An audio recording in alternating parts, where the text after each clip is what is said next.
Hello, everyone, and thank you.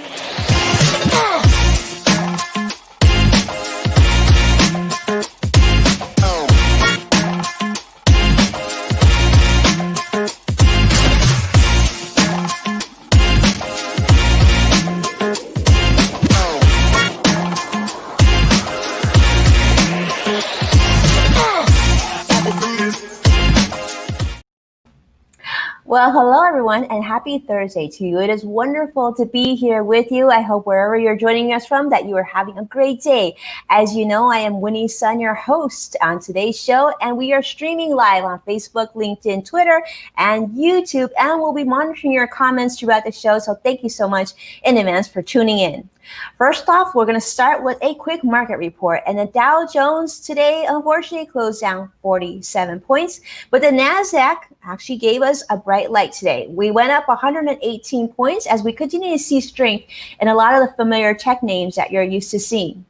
Some big news out of the financial markets, though, and things that might be of interest to you is that Uber and Lyft, the auto share, the ride share companies that you know so very well, have been threatening to pull out of the state of California because of labor disputes on how income is reported on their employees. They're saying that they just can't be in business here. And in fact, competitors are saying, well, if Uber and Lyft decide to leave, we'll be just fine with that. Competitors are ready to come back in. On other matters, as you remember, this is Thursday, and Thursday means that we know and we learned about our unemployment data. And unfortunately, this week in America, we saw an increase in Americans filing for unemployment, rising to over 1 million unique Americans filing for unemployment, which is a bigger number than we saw last week. So unfortunately, Congress is certainly getting a signal that they need to move sooner rather than later. But today, I am so excited because today is a very special day. I am so excited to introduce you to a dear friend, someone I look to, certainly a leader in the space of marketing, public relations, and someone that I actually get so much guidance from through the years, the one and only Deirdre Breakenridge. Deirdre, thank you so much for being here with me. Oh, thank you, Winnie. I'm so happy to be here and to talk to you. Well, that just warms my soul because when I think of you, I can't help but smile because you have given so much value to so many of us through the years, in terms of those of us who are entrepreneurs, those who are learning about public relations and marketing. And you are really what I would consider, a powerhouse in the space of public relations and marketing. And let me just go through your bio real quick because it's impressive. So CEO of Pure Performance, speaker, author of Answers for Modern Communicators, LinkedIn Learning video instructor, podcaster. By the way, podcaster is sort of an understatement of the year. When you see her numbers, they're incredible. How many people download her? She might be, I think actually easily, Deirdre, you might be the most successful podcaster I have ever met. So you are a powerhouse. Deirdre Breakenridge is CEO of Pure Performance Communications, a strategic communications and technology consulting firm in the New York metro area. A veteran in PR marketing, she counsels senior level executives at Fortune 500 companies. And get this, on top of all that, she's a 6 times published author and podcast host. By the way, I'm just telling you, those of you who are watching, do me a favor and check out her podcast and tell me you're not just blown away by her numbers. I think, there should be how YouTube sends you a platinum plate, Deirdre? For podcasting, you would get a platinum microphone, right? Oh gosh, Winnie, you're making me blush. It's all true, though. It's all Thank true. You. I will add that you're also an incredible writer and you're an incredible strategic thinker in terms of all things media and social. And most importantly, just one of the kindest, sweetest, most wonderful human beings you'll ever meet. So good people. Thank you. Thank you so much. What a wonderful introduction. It's all true. But today, it's interesting because talking about it's not only true, but Deirdre, it's also ethical. It's very ethical. It's very honest, and and sort of that true north that we want to focus on. And today, I'm excited about this topic, Deirdre, because I want to talk about ethical behavior in communications and business. And I know this is an area that you know really well, so I was hoping you might be able to start and share with us what about this topic interests you, and maybe share some of the work you've done around this topic. So this topic, it's definitely a passion of mine. It's actually a part of a larger model. I have a communications approach that I launched over a year ago, and it's called FEEL. And it was based on a study that I did with millennials. I had over 100 conversations. I looked at all the data. And basically, I was asking questions of millennials. How do you build relationships? How do you want to show up? What do you value? What do you trust? And they built a model for me called FEEL. It's face your fears, engage with empathy, use ethics and good judgment, and unleash your love. So this ethics piece is very, very important, because FEEL is all about building relationships. And if you don't have ethics, if you don't have ethical communication, it's very difficult to build a relationship, whether it's with your employees, your customers, or any important constituent. I love that. And Deirdre, your opinion on this, given that we are in the midst of a pandemic and there's so much content, I would say definitely an increase in terms of new content being shared on all mediums. Do you feel like it's sort of been highlighted or become more concentrated of the importance of being ethical, and how can the sort of regular consumer identify this? Do you have any ideas of how we can navigate, true information versus false information? So you're touching on something. I'm writing a book currently. So number 7 is coming out, and it's answers for ethical marketers. And this question is answered in my book. Yes, there is this influx of information that's out there. And, we talk now. Years and years ago, we were never talking about fake news, right? So we have something that is what we're calling fake news. And whether it's around a global pandemic, a conspiracy theory, what's going on in the election, we have to look at news. For the consumer out there, you can spot fake news based on several things. Are experts quoted in the news? Are there studies? Are there statistics? Does it come from a reliable source? What else does this source write? Are other sources writing about the same thing, and are they reliable? Whatever the article is linking to, where does that go? You have to do a little bit more of your homework today in order to really discern if something is news, is it fact? And that is one way to start as a consumer, to dig a little bit deeper. That's what communications professionals have to do.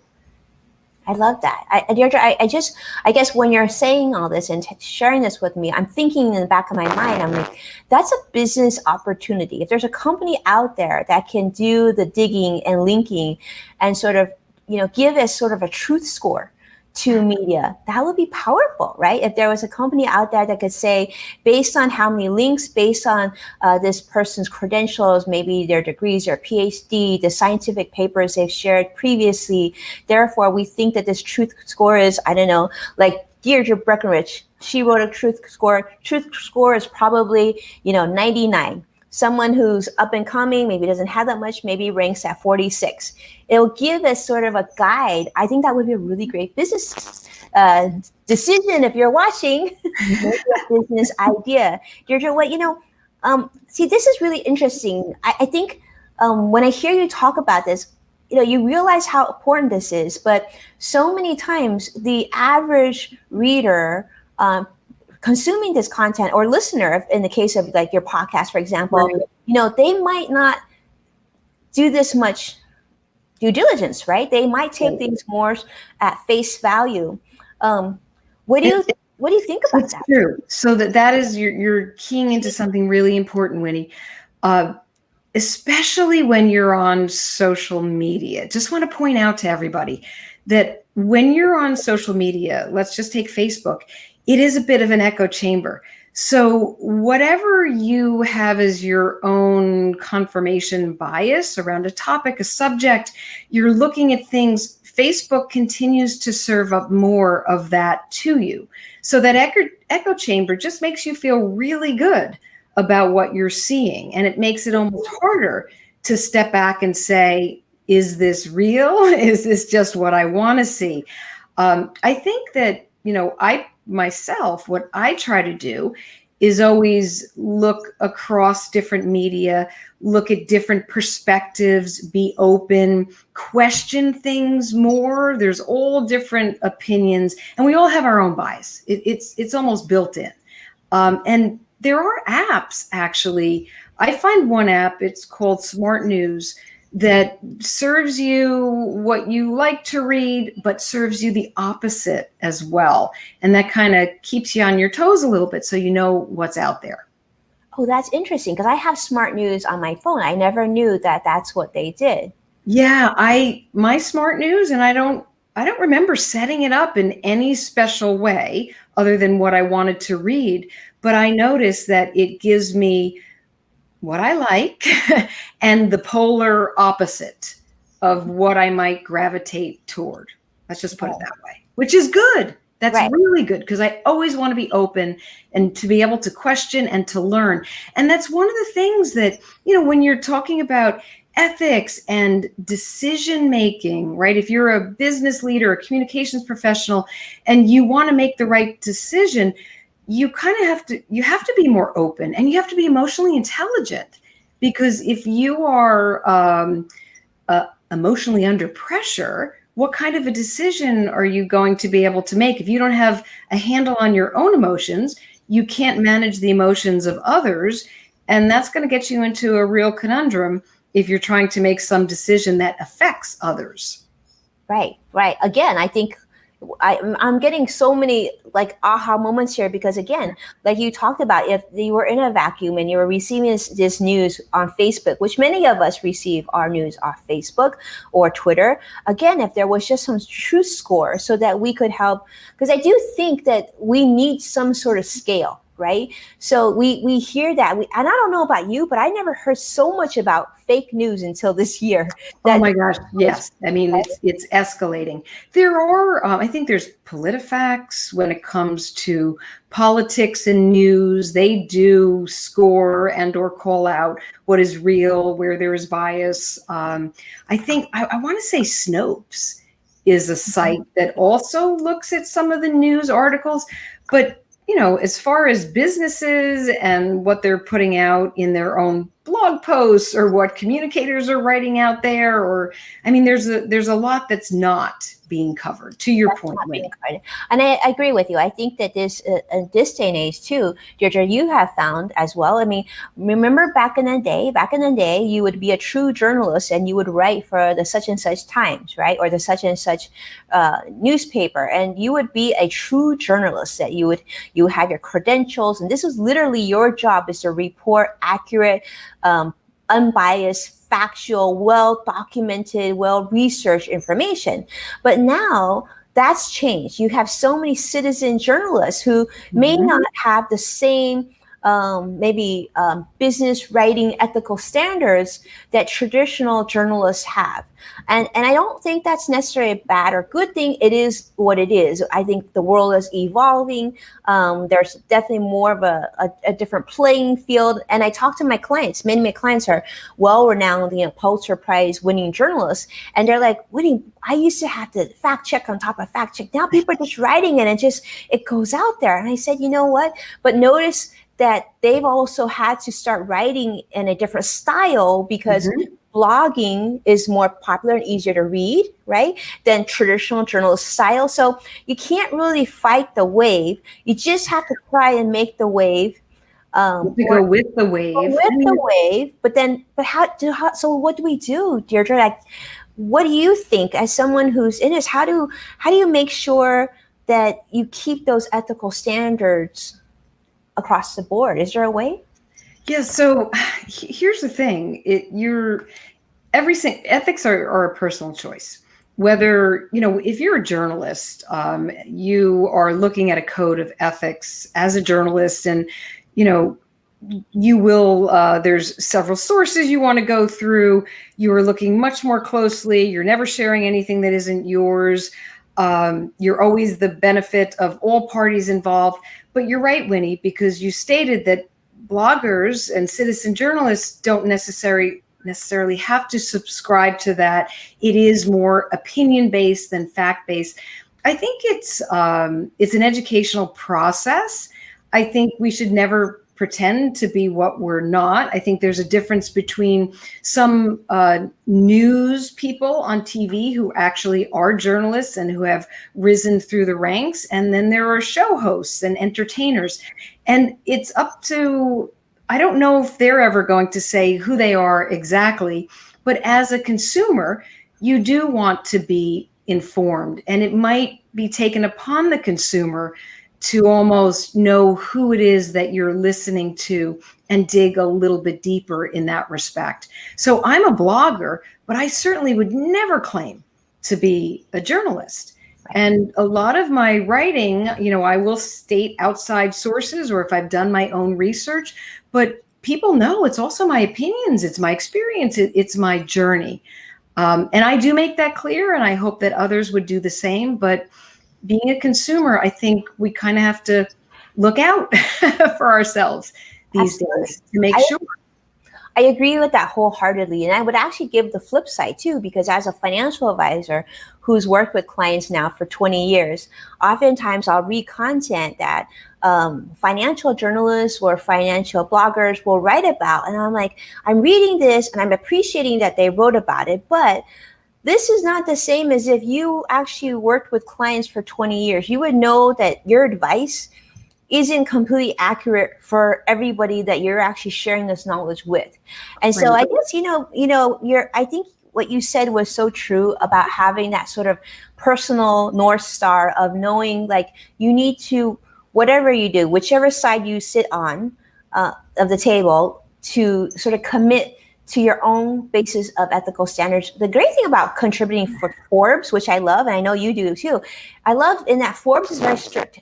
Those of us, we're not journalists, but when we do write for Forbes and you contribute an article to Forbes, they want that thing fact checked, and there's only certain sources you can use, and they have to be ones that they feel confident that they can stand behind. So it got to be government source. So I guess it depends on the platform, but comes back to Deirdre's comment of the importance of doing your own research and making that sort of a importance if you're going to participate. Right. And just to be ethical and clear the record. So I don't write for Forbes, but thank you. I hope someday I aspire to. Well, let's put it on the universe. If you're watching and if you're on Forbes, you really should tap Deirdre, because she is someone that I don't imagine not. Why not? Actually. Thank you. Well, let's talk about this. What happens if your values don't match that of your company's? What are your thoughts on that? Okay, so that's, I guess we all have to realize that we come with our own personal set of values, and they don't actually just start when you go to college and they're teaching you ethics and values. It starts when you're younger, and it's shaped by your family and when you start school and your religious institutions and your friends and anybody around you, so that by the time you actually do get to work, you pretty much have a set of your own core values. Walking into a company does not mean you drop your own values at the door and then suddenly they have a core value plaque on the wall and you say, okay, now I'm going to abide and adhere to their values. You're going to want to make sure that those values align, because as you're making decisions, as you are communicating, as you're working in your teams, whatever it is that you're doing, it would feel very uncomfortable if you were not aligned and the company was valued something that just didn't feel right for you. And there's times when you might have to step back to say, okay, this doesn't feel right. I need to question it. I need to, maybe I shouldn't be a part of this. And it even goes to situations where you might say, maybe this isn't the company for me if I am so challenged and I feel so uncomfortable. Because at the end of the day, all you have left is your integrity, and you want to keep that intact.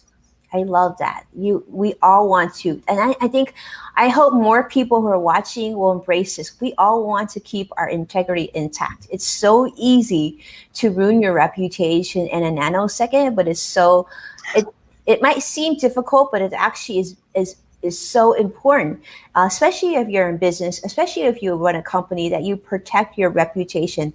I mean, we see that time and time again. We see very successful people that become unsuccessful or less successful or less loved because of mistakes that they've made along the way, or just the turning or not wanting to participate, not wanting to step in when things Right. need to be dealt with. So it's how you handle those mistakes too. I mean, we're all human. We make mistakes. Sometimes, it's a mistake that you regret later. But if you are accountable, if you do the right thing, if the apology is necessary sooner rather than later, you get to it sooner. You want to make sure that it's not just saying that you're going to do the right thing, it's actually doing the right thing. And it's always doing the right thing when people aren't looking. And how does that play out? That's the trust that you can build back up. But when you're absolutely right, companies, it might take years to get that credibility in the market, to have those loyal customers that can all be shot down 2 minutes on Twitter or within an hour's time. Absolutely. And I think because this year we're all online and watching because we're home, it just seems like it seems and feels like there's more instances of these errors occurring. I don't know, Deirdre, what are your thoughts? Do you feel like people are more aware? Are people more watching more closely? Do you feel like the interest of what's right and wrong? Do you feel like people are much more, it's being magnified more this year just because of the situation that we're all in? Yes. So it's being magnified this year because we're in a global pandemic. It's an election year. There's racial injustice. There's so much. It's magnified and amplified through social media. And the awareness is playing out in different ways, except there's so much of it that it consumes the news cycles, which is interesting in and of itself. So I do agree that we are seeing a lot more. And you can't go on Twitter without seeing polarized, angry, frustrated communication. Same thing on Facebook. So I think social media is really helping to make us all a little more aware. Every so often, I try to put away the smartphone. I don't sleep with my smartphone anywhere near me. I find I'm trying to meditate more just because there is so much out there that it's all consuming. And what we said in the beginning, Winnie, about being emotionally intelligent, that takes a present mind. And with everything that's playing out, it's kind of hard to be present sometimes. Yes. I would agree with you 100% on this. And it's so interesting we're having this conversation because it was just recently I had a conversation with another parent. My kids started distance learning today. A lot of the kids are going back to school. And we've had the discussion of like, well, are they going to learn just as well at home versus in the classroom? And I said to this other parent, I said, I think they're going to be just fine. They're elementary school right now.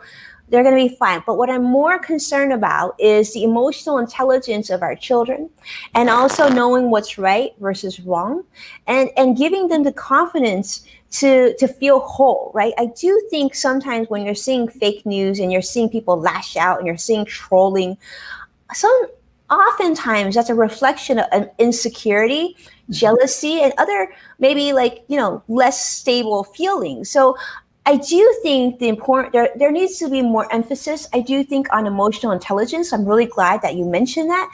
And so I would love to hear what your thoughts of emotional intelligence and how that can affect your ethical conduct. Big one there.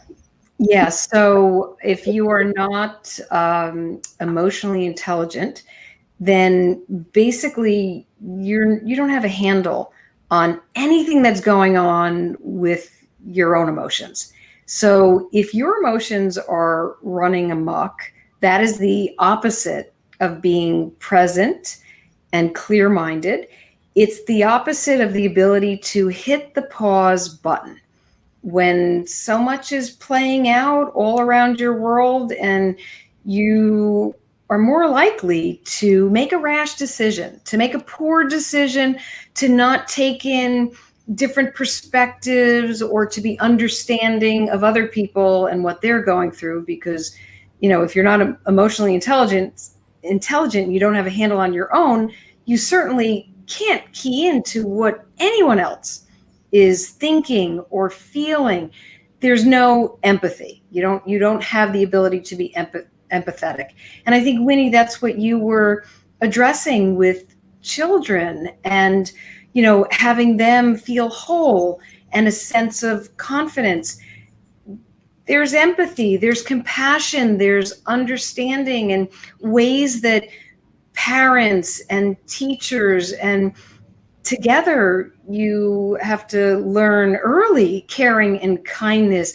These are all guiding North Stars that get us to become adults who really value being truthful and honest and responsible, and this ability to do the right thing. So I'm always concerned about younger generations and how much harder it is for them, and what they're experiencing, and how that's going to play out. And I mean, that's one of the reasons, it's been, regardless of what people say about millennials, there's a camp that says millennials are entitled. The other side, and I'm not in that camp. I think millennials are extremely passionate. I think that when you can match their passion, they would do anything for you in business or personally. But it takes empathy, and it takes a lot to get there. So we are now molding the children of the future, the generation, and Gen Z is the same way. So that emotional intelligence and that empathy is also learned. You have to be a role model. So what kids are seeing and what they're doing and how it's going to play out, their values are being shaped now. They're getting shaped, and don't forget, they are our future consumers. So I do think, they definitely put emphasis on empathy, on kindness, sort of that embracing inclusion, which we see a lot of. I think sometimes people will say, well, how important, Deirdre, is the importance of emotional intelligence, of ethics, as it relates to profitability and a successful business? I mean, I think we've seen a lot of CEOs and C-level executives come out in the last few weeks, even months, that seem to suggest that success didn't require a lot of high ethical standards. And that's sort of been, I don't think it's the norm. I think it's certainly not everybody, but we've seen a few cases the last few months for sure. They've become headlining cases. And you wonder, can a company continue to hold very high ethical standards and continue to do a lot of business? And those businesses that do a lot of business, that come out and they show their true colors, what happens then? So I guess it's a sort of an open question. I would just love to see your feedback. Obviously, we don't know for sure, but what are your thoughts? I know you've consulted with a whole list of companies. Yes. So I would always say you want to make sure that you're doing right and not doing any harm, and that you're fair to all parties involved. So if you were just thinking about your stockholders and your regulators, that's not enough. Shareholders, yes, I'm sure it's very tough on CEOs, the pressure that they undergo, but they have responsibility to their employees. They have responsibility to their customers, to their partners, whoever. So I would love to see more CEOs taking ethical steps and being the role models. I mean, clearly you have to be an ethical role model as a leader, so that your people can watch and learn, and you can all grow and do the right thing. If your customers are watching and they trust you, it's because their values are aligned. And the minute you step outside of that alignment, you make those missteps, you go the wrong way, you are unethical, well, you're gonna have a big problem there. And then what are your shareholders going to think? Right. So I think you have to think about all parties involved. I agree with you wholeheartedly. It's so interesting being someone who manages money for so many businesses every year. I will say that I've found is that money sort of does an interesting thing to people. And I always equate it to like alcohol. It's interesting as executives become more and more successful, as a business grows in size and success, two things can happen. Either number one, the company just grows and the CEO becomes even kinder, more empathetic, more giving, more thoughtful to their employees, like really taking it to his or her power to make sure that the organization's awesome. Or the flip side exists where more money, more success, the car gets bigger, and they tend to become more careless about their comments and the treatment of their employees and their consumers and everyone else. And interesting enough, I find that both CEOs will reach a certain level of success. But I think that, there's one thing to be successful on paper. There's another thing to be successful in the heart and soul. And I will say you might be able to escape one area, but at some point it creeps up at you, right? So you do it for your company, do it for your success, but also do it for yourself, because I do think it's a good way, a good solid direction to take. And so Deirdre, I was wondering we could pivot a little bit. I wanted to talk about something that I actually saw on your website I thought was really powerful. And if you don't mind, I'd love to talk about this a little bit. Sure. It was what you're talking about, the 4 C's of news. Okay. I love this. So the 4 C's of news, you say, are current events, commentary, controversy, and caring stories. Now, I know it's a little bit of pivot, but I would love if you could share this with you, because I know a lot of my viewers are entrepreneurs, and this is powerful. And thank you. So yes, this is all a part of, it's interesting. I do a lot of media training, Winnie. And I think that executives feel like they can just show up to their interviews with their messaging and their talking points. But you have to there's those C's that you have to think about. Or when you're pitching, right, the media, it's not just about what you're doing. I mean, it might be great. It might be, if it's groundbreaking, revolutionary, sure, everybody's going to want it. But there's a lot of companies out there that have to be a little bit creative, think outside of the box to get on the news, to be recognized. So you are looking at, what are you doing? How are we fitting into what's going on in the world, and will anybody care? So that is your current events, right? So that right there, instead of thinking we're doing this, it's more what's going on, what's important, where can we be on the fringe, or where can we add value?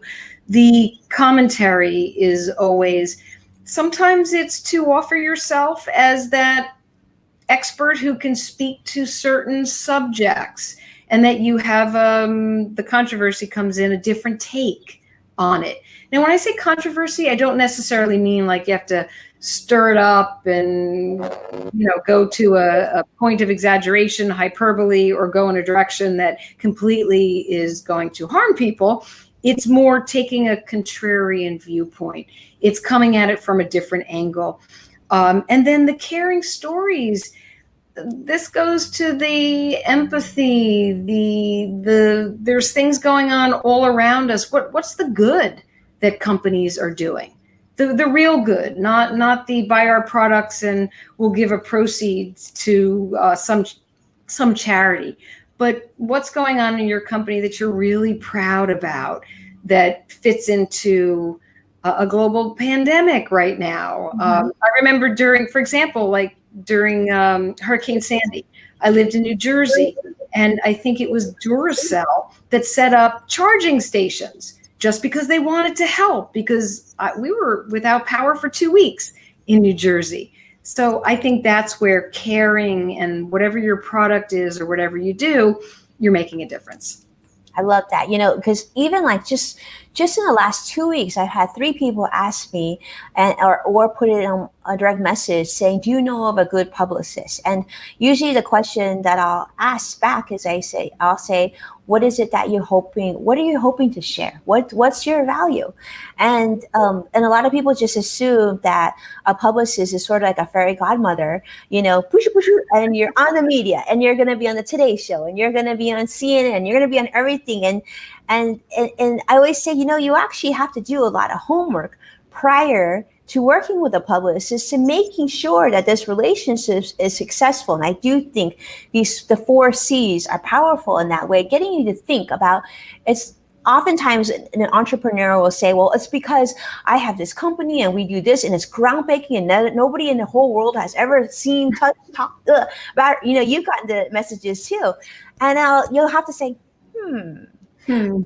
but does a journalist have time for this? Right.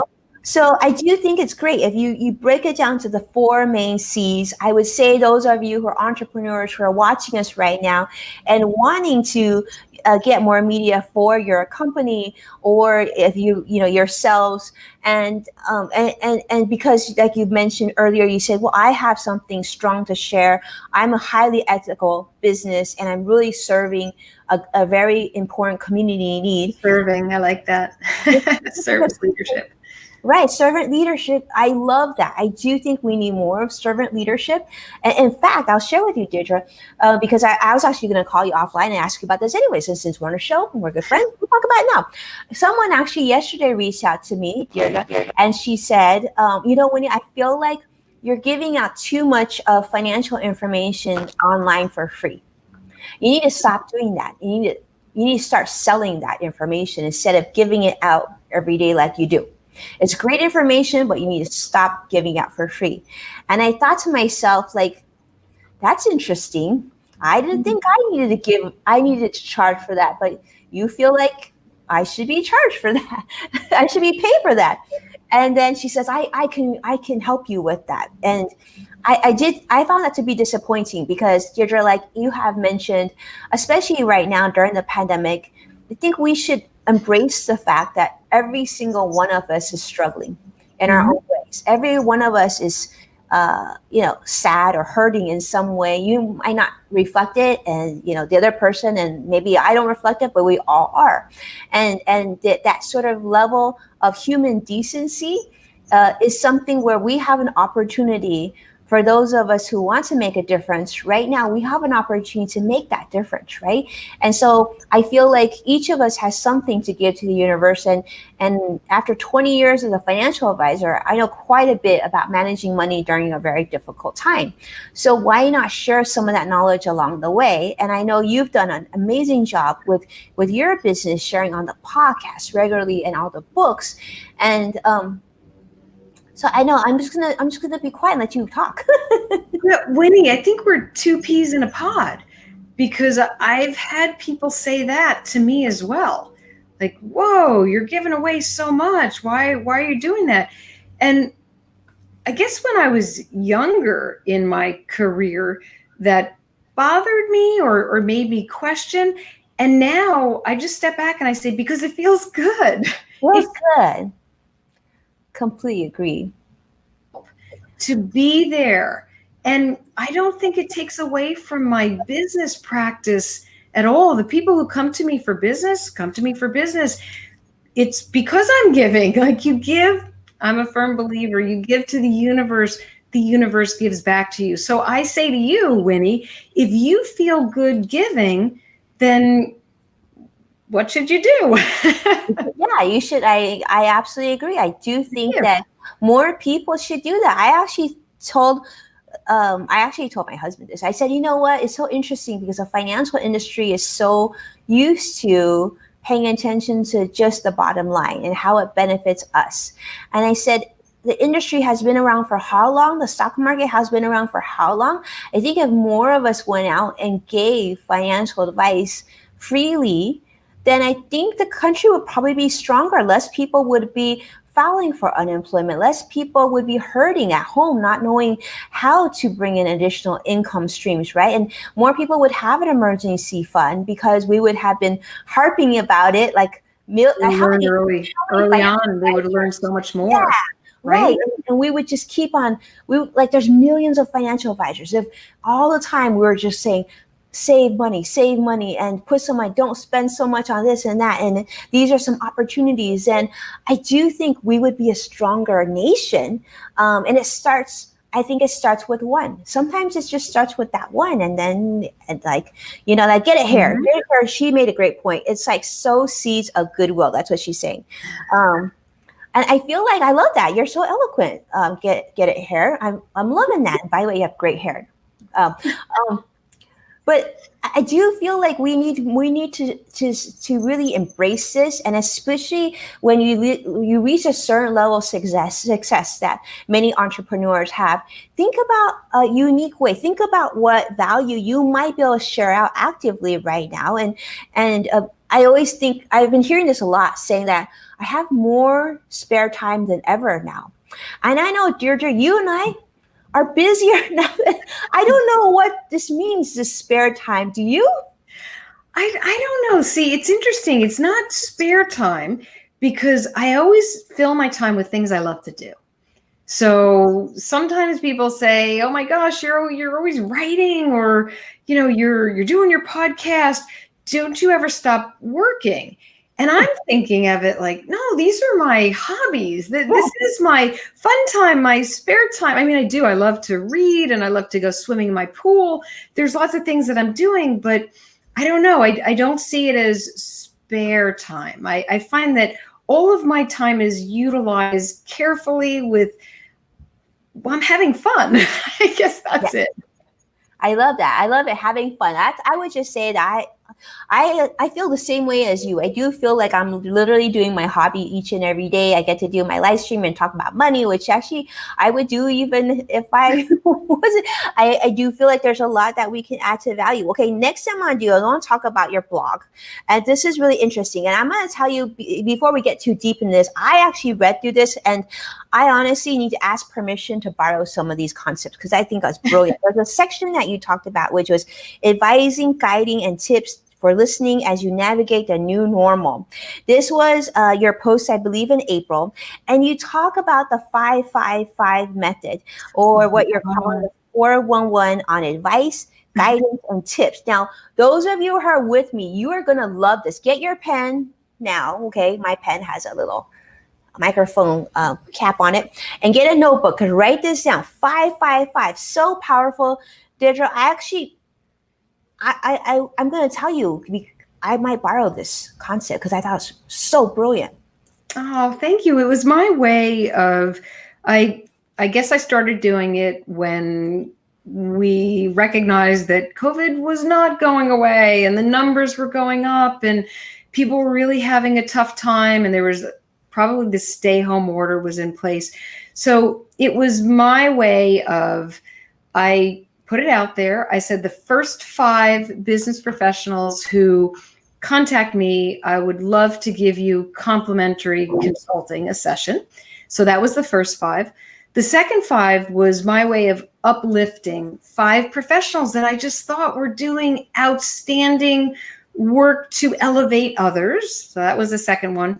And then the last 5 were just my 5 tips on whatever was going on how you could be more present. Or I think I did 5 tips on maybe it was the remote workplace to be able to show up and be more present and to have a better meeting. But 5-5-5 is just something, it was a give, it was an uplift to others, and it was a way to give advice. And one thing I do want to share, Winnie, I hope everybody, as you progress in your careers, we're constantly, I know I've had mentors and I've leaned on others and friends and inner circles that just have fed me so much that as you progress in your career, it's time to give back. It's time to share. It's time to mentor others and to do things to educate and to uplift. Just exactly what I've received over the years. And I'm just grateful. I love that. I think that's definitely great mantra. And I'm actually going to borrow that too. So, for those of you who are watching, send a direct message. Reach out. We'd love to see, let's, in spirit of Deirdre, the first 5 of you to connect with us. We will have a very brief discussion, I guess. We can start with social media and see where that goes. And then let's do this, Deirdre. Let's do a quick shout out. Why don't we do a quick shout out? Let's give a quick shout out to people who are tuning in today. I want to take a moment to say thank you so much to Jones GP, who's joining us from Periscope, Get It Hair, also from Periscope, from Twitter, Tim Song, who's joining us from Facebook. We also have let's see, who are we seeing? Ashley Lewis. I love that, from Facebook. By the way, love her hair too. Get It Hair. Of course, we thank you so much. It's great to see you. SS Duck. I'm hoping I get that right. Thank you so much for tuning in. We're going to shout out to the 5OU first and foremost. So thank you all so much. And thank you so much for tuning in. And then let's do some closing comment. Deirdre, one piece of advice you would give right now to an entrepreneur watching right now? What's just one simple thing that they might want to consider implementing if they're hoping for growth for this year? Anything? So I would say, if you're hoping for growth this year, to step back and to really find your inner alignment first, just to make sure that you are present, you are clear-minded.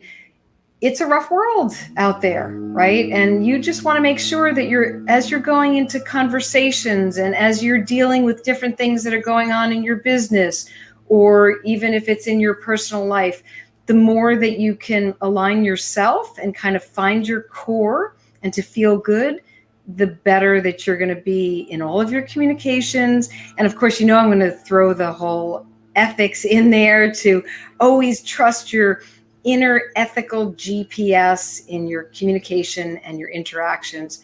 And I hope all of you go very, very far this year. Tough circumstances, but keep going. I love that. And I'm actually going to give you one as well. And I think we'll start doing this as a tradition once a week. So my tip for the week would be to suggest you reach out to one person that you always thought could potentially give you advice for you and your business. Reach out to that one person. Send them a direct message, send them an email, make a phone call, whatever you need to do. Don't let us stop you. I challenge you to make that one phone call. You never know, something beautiful could happen. And with that, I thank you so much. Thank you, Deirdre, so much for your time. Thank you for your friendship all these years. You are truly, truly an inspiration to me, and someone I look forward to continue to learn from. And so those of you who are watching, if you don't mind, Deirdre, if you could share how others can follow you and maybe sort of the platforms that you enjoy engaging on most. Well, thank you, first of all, Winnie, for having me on your show and just for being an amazing person and friend.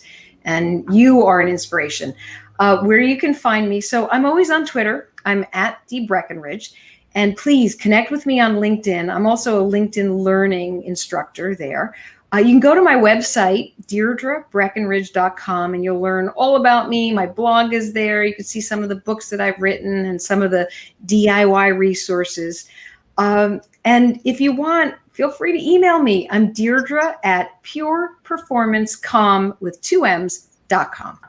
I love it. And those of you who are looking for more content, and don't forget, Deirdre actually has a book coming out. So definitely, we're going to pay real close attention to that. And actually, I'm gonna definitely make sure to get a copy. And of course, the next time I see her, I'm gonna bring a black Sharpie, because you know what that means. I'm gonna have to find my book and add her to my book club. By the way, many of you have asked me so many times what's on my bookshelf. I'm actually going to create a book club very soon, and you know who I'm going to be reading. So I'll be sharing that information with you as well. Thank you truly for tuning in. Thank you for being a part of our community. Thank you for helping us do what we do. And we hope you stay safe. And most importantly, we hope you feel happy today and that you have just a beautiful week. Join me again tomorrow. We'll become live stream again before the weekend, right? We got to stay together before the weekend. Tomorrow will be again at 1:30 Pacific, 4:30 Eastern. Excuse me, what's going on there? And Deirdre, maybe you could share with us when and where people can learn about your next podcast episode as well. Yes. Thank you so much for asking that, Winnie. So you can go to womenworldwideshow.com and you'll see all of the most recent podcasts, or we're also on YouTube. So the Deirdre Breakenridge channel, if you subscribe, you can watch me with the guests. It's just a lot of fun. So thank you. It's a lot of fun. It's a lot of fun. I've been on her show on NASDAQ and it was awesome too. All right. Thank you all so much. Thank you so much. Stay safe and we will see you tomorrow.